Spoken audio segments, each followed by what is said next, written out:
మెదక్ జిల్లాలోని డాక్టర్ రామానాయుడు ఏకలవ్య గ్రామీణ వికాస్ సంస్థ పరిధిలోని కృషి విజ్ఞాన కేంద్రంలో ఏర్పాటైన జీవ నియంత్రణ ప్రయోగశాల రైతులకు విశేష సేవలందిస్తోంది.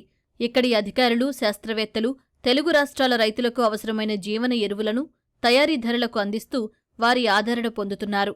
నత్రజని స్థిరీకరించేవి, నేలలోని భాస్వరాన్ని కరిగించేవి, నేలకు పోషకాలను అందించేవి, ఇలా దాదాపు 8 రకాల ద్రవరూప జీవన ఎరువులను అందుబాటులోకి తీసుకొచ్చామని వివరించారు. మనం ముఖ్యంగా వచ్చేసి bio fertilisers, bio pesticides prepare చేస్తాము. అందులో ముఖ్యంగా ఇక్కడ ఏంటంటే మనం మీడియా ప్రిపరేషన్ చేసుకుంటాము.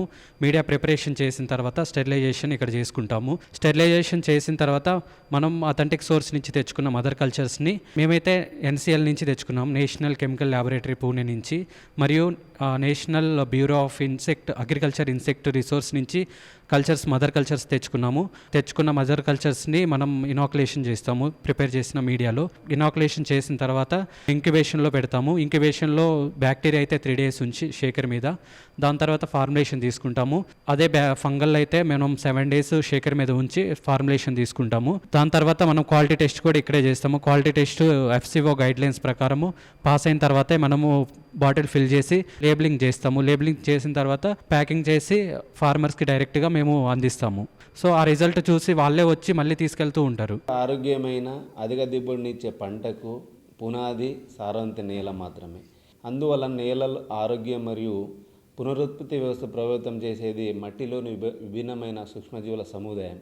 సూక్ష్మజీవుల సముదాయమే ఈ జీవన ఎరువులు. ముఖ్యంగా నత్రజని స్థిరీకరించే బ్యాక్టీరియాలు రైజోబియము, అజోస్పెర్లం, అదేవిధంగా అజిటోబ్యాక్టర్, అదేవిధంగా వ్యాము ఇక్కడ ఉత్పత్తి చేయడం జరుగుతుంది.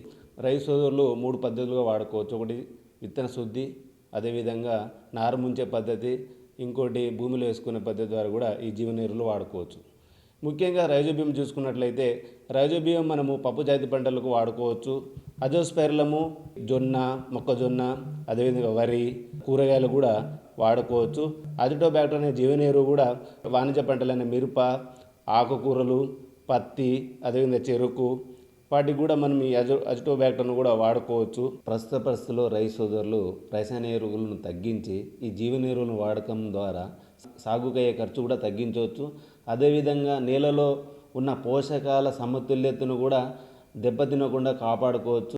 ఎంత ఖర్చు అవుతుందో అంతే ఖర్చుకి రైతు సోదరులకు అందజేయడం జరుగుతుంది. సో కావున రైతు సోదరులందరూ దయచేసి ఒక 25% రసాయన ఎరువులు తగ్గించి జీవన ఎరువులు వాడుకున్నట్లయితే మన భూమిలోని సారవంతాన్ని కూడా కాపాడుకోవచ్చు.